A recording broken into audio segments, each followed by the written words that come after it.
Salut à tous et bienvenue sur AliExpress, votre testeur de produits d'origine chinoise pour le test de l'enceinte Bluetooth Transmart T6 Plus. Elle ne devrait même plus s'appeler T6 tellement elle a changé par rapport à la précédente génération. Elle a changé dans son design, elle est beaucoup plus sympa maintenant qu'elle ne l'était avant. Elle est beaucoup plus sympa aussi en matière d'autonomie. À l'intérieur, physiquement, ont été rajoutés de la batterie supplémentaire. On est passé de 5200 mAh à 6600, c'est quand même une belle upgrade. Elle est désormais résistante aux projections d'eau. Ça aussi, c'est plutôt cool. Elle est passée de Bluetooth 4.2 à Bluetooth 5. Donc ça y est, ça commence à se moderniser aussi à ce niveau-là. On a désormais un equalizer à l'intérieur pour régler le niveau de basse. Elle intègre aussi désormais une fonction powerbank qu'on va tester. Bref, c'est vraiment une toute nouvelle enceinte. On va voir ce qu'elle a dans le ventre réellement. En termes de design, elle a été clairement améliorée par rapport à la précédente génération. Elle conserve toujours son revêtement en tissu ici. Ça doit être du nylon, c'est assez solide, mais ça reste doux au toucher.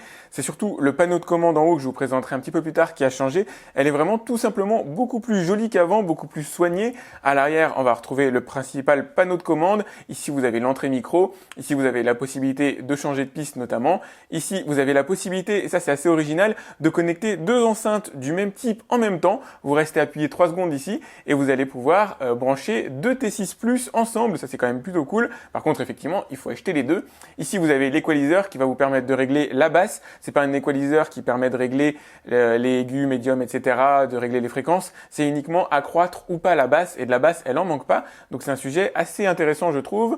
Là vous avez le mode manuel qui va vous permettre de choisir l'entrée que vous allez utiliser ou le Bluetooth. Bien sûr vous avez le bouton power, là je vais vous montrer ici. Alors vous avez une entrée auxiliaire bien sûr sous format jack. Ici vous avez une prise USB qui va permettre d'utiliser la power bank qui se trouve à l'intérieur de l'enceinte pour recharger votre smartphone. Ça encore une fois c'est très bien vu et c'est une nouveauté. Ici vous avez la partie alimentation de l'enceinte elle-même en USB-C et là la possibilité de mettre une carte micro SD. Toujours au niveau fonctionnel, sur le dessus, vous allez retrouver un bouton multifonction donc pour le play pause et une nouveauté, la possibilité de régler le volume en faisant tourner la molette qui se trouve ici. Elle n'est pas extrêmement précise, de temps en temps il y a des crans qui sont sautés, mais il faut avouer que c'est assez pratique, c'est assez intuitif.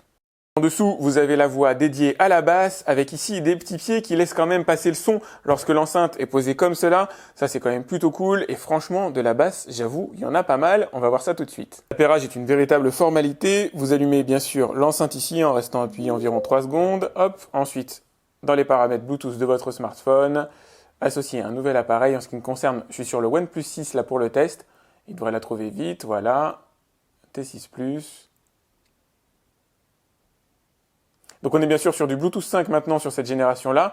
Moi je suis sur Bluetooth 5 aussi sur mon smartphone. Ça marchera quand même avec du Bluetooth 4.2, 4.1. Après il y aura peut-être une différence en termes de synchro au niveau de l'image et du son si vous regardez un film.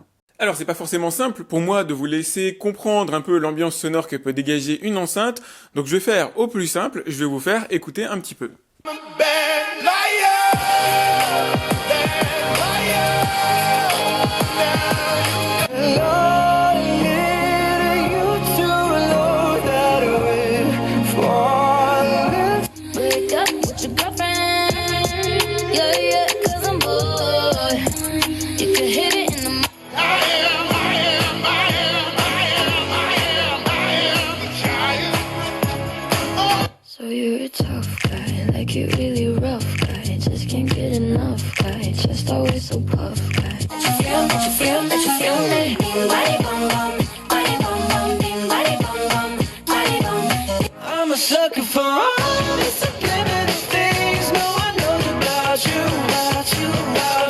Alors tant que je vous fais écouter la partie sonore, on va se faire là la synchro entre l'image et le son. Donc vous allez voir par rapport à la vidéo ici, si c'est bien synchronisé, les deux sont encore en Bluetooth 5.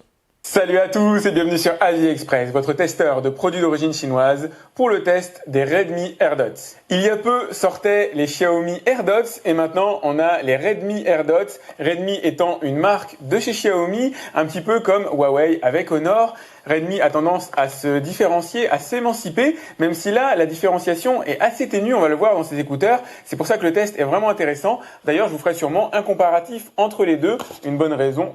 Vous avez vu, c'est pas mal du tout. Pour le coup, il est assez difficile de voir une désynchro. Il y en a une très très légère, mais elle est quasi imperceptible. Vous allez pouvoir regarder des films, encore une fois, en Bluetooth 5. En Bluetooth 4.2, je l'ai testé avec mon projecteur XGIMI H1, et alors c'est un tout petit peu plus marqué, mais ça reste encore une fois tout à fait de l'ordre de l'acceptable. Alors là, je vais vous montrer l'enceinte en train de fonctionner au niveau de la basse. Vous allez voir, c'est assez édifiant.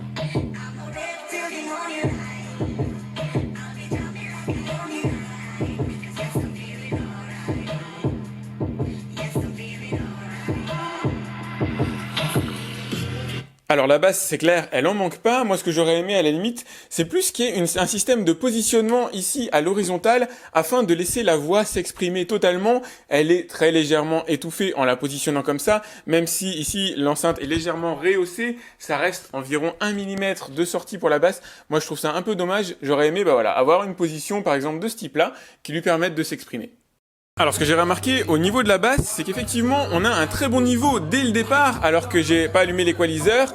Si je mets l'équaliseur sur blanc, on a encore un petit boost de basse, donc là c'est le petit icône que vous avez là. Mais quand je le mets sur vert, où là on devrait être vraiment dans le niveau le plus élevé, c'est là où on en a le moins. Alors je sais pas s'il y a un petit problème de réglage, mais pour le coup, le moins c'est le vert.